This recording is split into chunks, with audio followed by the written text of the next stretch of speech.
Ever find yourself at a bike show looking at yet another restored Bonneville or CB 750, thinking there must have been other brilliant machines from that era that somehow got lost in the shuffle? What if I told you the 1960s produced dozens of exceptional motorcycles that most people have never even heard of? Bikes that push boundaries, broke new ground, and then just vanished from memory. Today we're counting down 10 forgotten motorcycles from the 1960s that were actually brilliant, and trust me, some of these will make you wonder how they ever disappeared. Like and subscribe if you appreciate the unsung heroes of motorcycling history.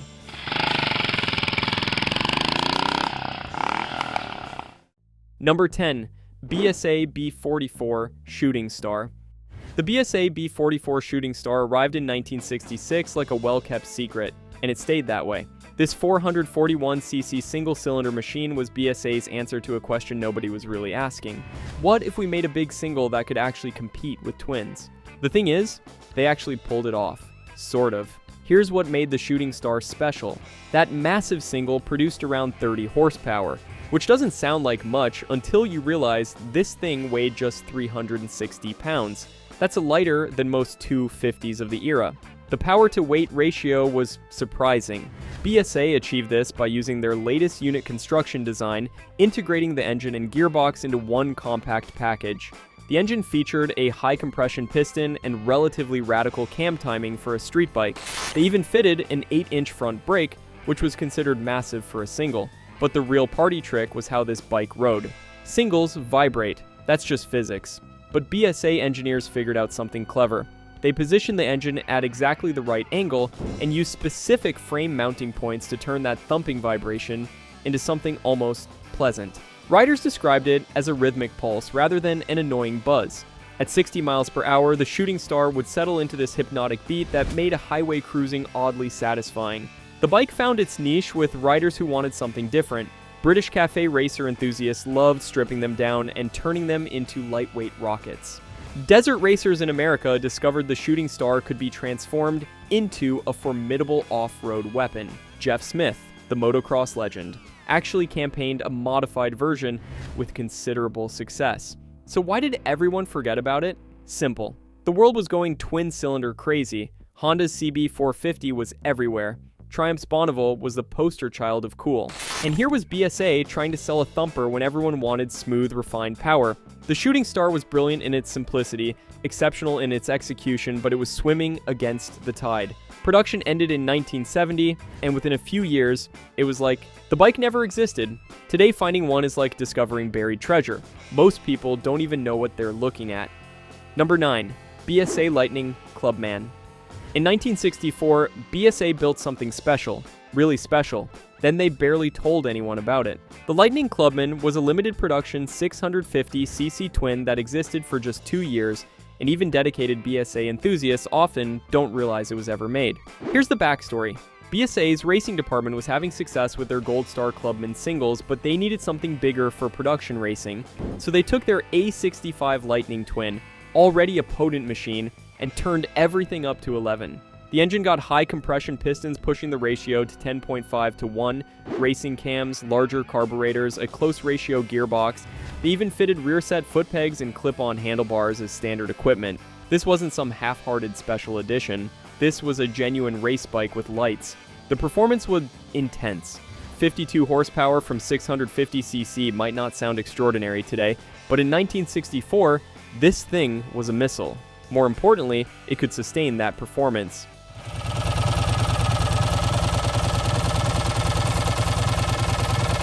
While other bikes of the era would overheat or break during extended high-speed runs, the Lightning Clubman just kept going.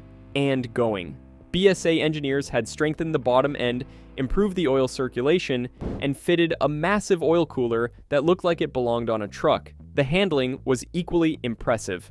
BSA fitted their best suspension components, including race-spec springs and dampers. The frame was hand-selected from regular production, with only the straightest, most perfectly aligned examples making it to Clubman spec. These bikes were essentially hand-built.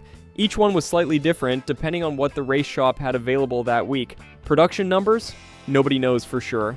BSA's records from this period are creative. Best estimates suggest maybe 200 units in 1964, perhaps 300 in 1965. That's it. They were expensive, difficult to ride on the street, and marketed exclusively through BSA's competition department. If you didn't race, you probably never even knew they existed. The Lightning Clubman vanished so completely that when examples surface today, people often assume they're modified standard Lightnings. They're not. These were purpose-built machines that represented BSA at their absolute peak. Finding one now is like finding a unicorn. A very fast, very loud unicorn that requires race fuel and a brave rider. Number 8. Matchless G50. The Matchless G50 should be famous. It really should. This 496cc single-cylinder racing machine from the early 1960s was a genuine giant killer, yet today most motorcyclists have never heard of it. AMC, the parent company of Matchless, developed the G50 specifically for racing, not street riding with occasional track days, pure racing. The engine was essentially a scaled-up version of their successful G45, but this wasn't just a boring capacity increase. The G50 featured a massive 86mm bore and 85.5mm stroke, making it one of the largest racing singles ever produced. The cylinder head was a work of art, with huge valves and ports that looked like they could swallow tennis balls. In the right hands, this thing was devastating. The power delivery was unlike anything else on the track. Where multi-cylinder bikes had to keep their revs up, the G50 just pulled and pulled. From 2,000 RPM to redline, it was one long, endless surge of torque. Riders described it as feeling like someone had attached a rocket to their back wheel and lit the fuse. The chassis was equally special. Matchless used Reynolds 531 tubing, the same stuff used in aircraft. The frame weighed almost nothing but was incredibly rigid. They fitted road holder forks up front, which were considered the best in the business. The whole package weighed just over 300 pounds wet. That's lighter than most modern 250 sport bikes. Competition success came quickly.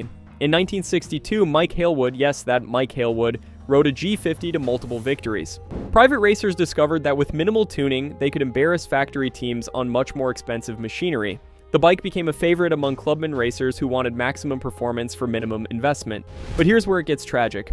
AMC was in financial trouble. They couldn't afford to properly develop or promote the G50. While Honda and Yamaha were throwing money at racing, Matchless was counting pennies.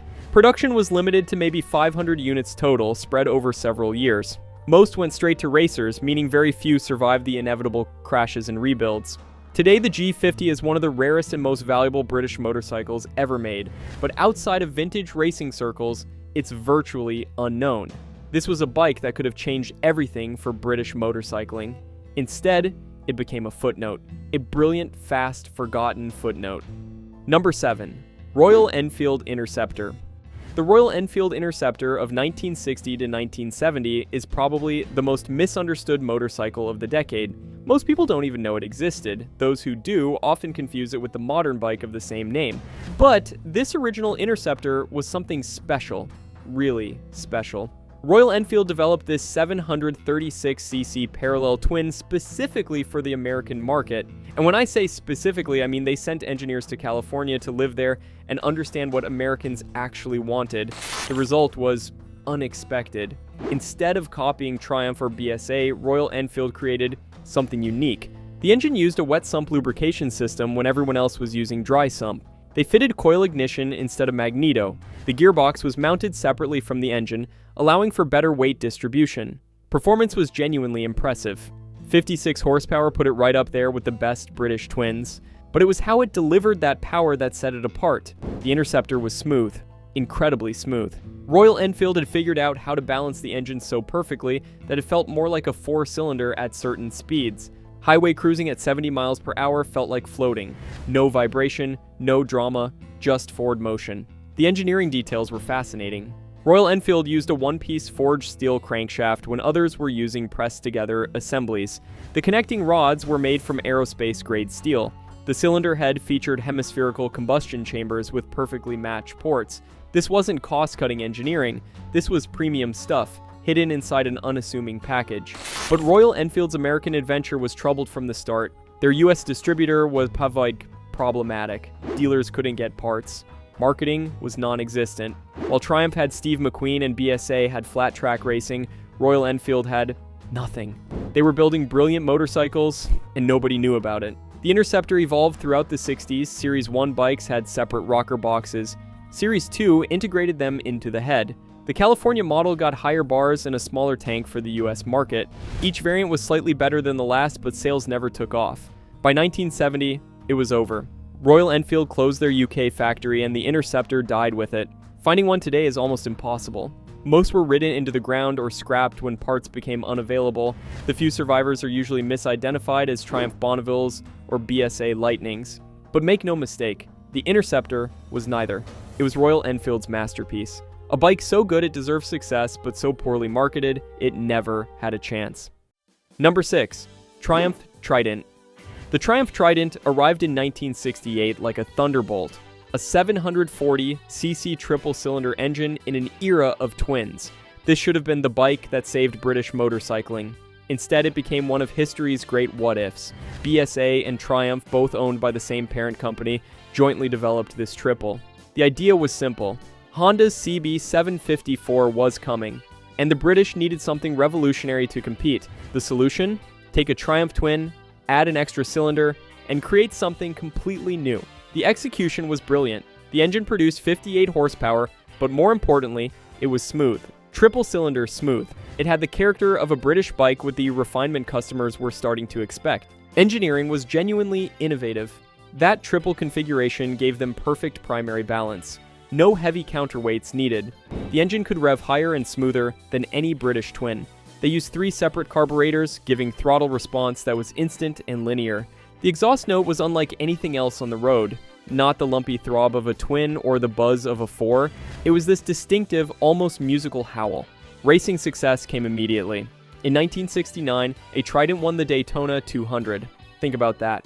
A British bike beating the Japanese at their own game. Modified Trident started dominating production racing.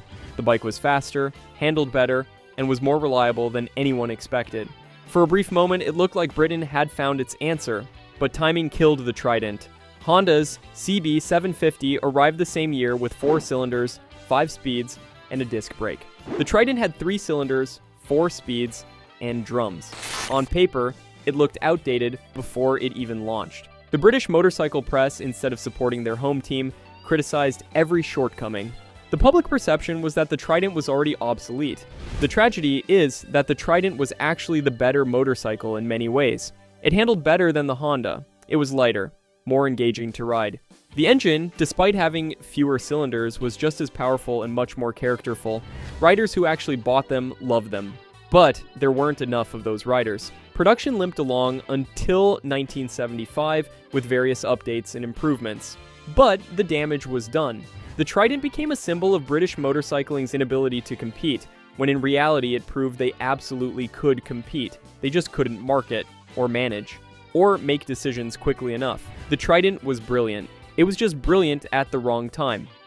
Number 5, BSA C15. The BSA C15 might be the most underappreciated motorcycle of the entire decade. This 250cc single ran from 1958 to 1967, and during that time, it quietly revolutionized small-capacity motorcycles, yet today, nobody talks about it. Here's what made the C15 special. Unit construction. In 1958, when most manufacturers were still bolting separate gearboxes to their engines, BSA integrated everything into one compact unit. This wasn't just about saving space. It meant better rigidity, improved gear selection, and reduced weight. The C15 weighed just 280 pounds. That's genuinely light, even by modern standards. But the real innovation was in the details. BSA fitted alternator electrics when everyone else was using dynamos. The engine had a proper oil filter, not just a gauze screen. The combustion chamber was designed for regular fuel when most 250s needed premium. These might sound like small things, but they made the C15 incredibly practical. It started easily. It didn't leak oil. It just worked. Performance was adequate. 17 horsepower doesn't sound like much, and it wasn't. But the C15 could cruise at 55 miles per hour all day long without complaining. It returned 60 miles per gallon easily. And here's the thing nobody mentions. It was almost impossible to break. That engine was understressed, overbuilt, and basically indestructible. Stories exist of C15s running without oil, seizing solid, cooling down, and then starting again after adding oil. The C15 became the basis for everything BSA built in small capacities throughout the 60s. The B40 Shooting Star we talked about earlier, basically a bigger C15. The racing B25 Starfire, modified C15. Even the military bikes BSA sold to various armies were C15 derivatives. This humble 250 was the DNA of BSA's entire small bike range. So why did everyone forget about it? Because it was too good at being ordinary.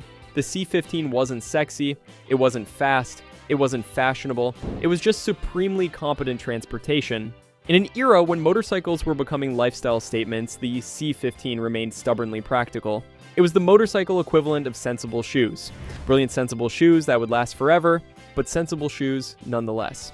Today's C15s are almost worthless. You can buy a running example for less than a modern bicycle costs, but here's the secret, they're still brilliant. That simple engine is still indestructible. Parts are still available. And if you want to understand why British motorcycling dominated the world for so long, ride a C15. It's not exciting, it's just good. Really, really good. Number 4. Matchless G12. The Matchless G12 was supposed to conquer America. Built from 1958 to 1966, this 646cc parallel twin was specifically designed for the US market. It had everything Americans wanted: big capacity, lots of chrome, comfortable riding position. So why have you never heard of it? AMC, Matchless's parent company, looked at what Triumph was doing with the Bonneville and thought they could do better. The G12 engine was actually more advanced in many ways. It used a single camshaft operating push rods through short rockers, which gave better valve control than Triumph's separate camshaft design. The crankshaft was significantly stronger. The lubrication system was more comprehensive. On paper, this should have been the superior motorcycle. The G12 produced 48 horsepower, which was competitive but not exceptional. But it delivered that power differently. Where Triumphs were peaky and demanded revs, the G12 just pulled from idle to redline. It was almost diesel-like in its torque delivery. American riders used to big V-twins loved this characteristic. The bike could pull top gear from 20 miles per hour without complaint. AMC went all out on quality. The chrome was thicker than anyone else's. The paint was deeper. The seat was made from better materials. They even fitted a proper toolkit that included quality tools, not the usual collection of bent spanners. This was a premium motorcycle wearing a Matchless badge, which was part of the problem. Marketing was a disaster. AMC's US distributor was more interested in selling Norton models.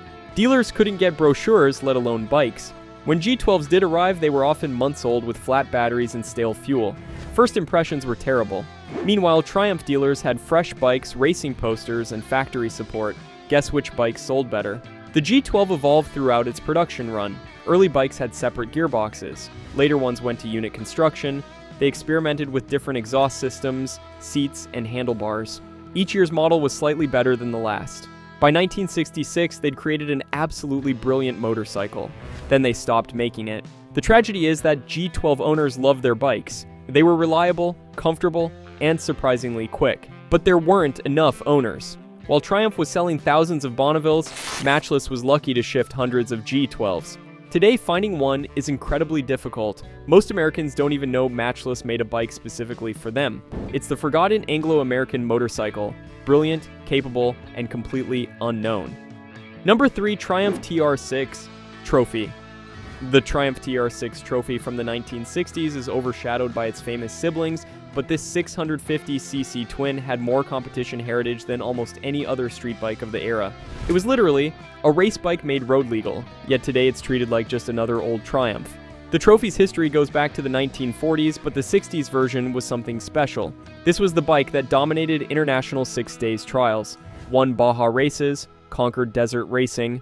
Steve McQueen didn't just own one, he owned several. He raced them, crashed them, and kept buying more because nothing else could do what a trophy could do. The engine was basically similar to the Bonneville's 650 twin, but with crucial differences. Lower compression for reliability on poor fuel. Different cam timing for better low-end torque. Stronger bottom end to handle the abuse of off-road racing. Triumph also fitted a smaller carburetor, which might seem like a downgrade, but actually gave better throttle response in technical conditions. But it was the chassis that made the trophy special. The frame was different from road-going Triumphs, with more ground clearance and different geometry. The forks were longer travel, the wheels were stronger, everything was designed to take massive abuse and keep going. This wasn't a street bike with knobby tires. This was a proper dual-sport motorcycle decades before that term existed. The trophy came in different versions throughout the 60s. The TR6 SC was the street scrambler with high pipes. The TR6C was the competition model with even higher ground clearance. The TR6R was the road version with lower pipes and street tires. Each variant had its own character, but they all shared that incredible versatility. You could ride a trophy to work Monday through Friday, race it on Saturday, and trail ride on Sunday. Competition success was constant. Bud Ekins, Steve McQueen's stunt double and accomplished racer, won everything on trophies. The bike dominated American desert racing throughout the 60s. In Europe, trophy riders were winning trials and enduros. This was the Swiss Army knife of motorcycles capable of anything. Yet today, trophies are valued less than Bonnevilles. People see them as inferior because they made less peak power. They completely miss the point. The trophy could do things a Bonneville could only dream about. It was tougher, more versatile, and in many situations, actually faster. This was Triumph's Do Anything motorcycle, and somehow everyone forgot about it. Finding a good one now is getting harder every year. The ones that survive are usually worn out from decades of use because that's what trophies were built for, using. Number 2, BSA A65 Hornet. The BSA A65 Hornet is the motorcycle equivalent of the forgotten middle child. Produced throughout the mid-60s, this 650cc twin had all the right ingredients but somehow never got the recognition it deserved. BSA positioned the Hornet as their hot rod model. Take the reliable A65 engine, add high-compression pistons, wild camshafts, and big carburetors. The result was 54 horsepower, which was more than most Triumphs of the era, but BSA didn't stop there. They fitted a close-ratio gearbox for better acceleration, racing-style exhaust pipes. Even the paint schemes were more aggressive, with bold stripes and bright colors that screamed performance. The Hornet was properly fast. Road tests of the era recorded quarter-mile times under 13 seconds, which was supercar territory for 1965. Top speed was over 115 miles per hour, but it wasn't just about straight-line speed. The Hornet handled too. BSA fitted their best suspension components and actually took time to set them up properly. The frame was reinforced in key areas. They even fitted racing pattern foot pegs and handlebars as standard. What really set the Hornet apart was its character. This wasn't a smooth, refined motorcycle. It was raw, the engine vibrated, the exhaust was loud.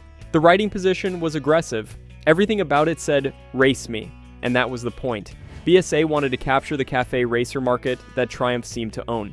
They succeeded in building the bike, they just failed at everything else. Marketing was practically non-existent. While Triumph had racing success and celebrity endorsements, BSA had nothing. Dealers didn't understand the Hornet. They tried to sell it to touring riders who wanted comfort, not performance. The people who should have bought Hornets, young riders who wanted speed and style, didn't even know they existed. Production numbers were never huge.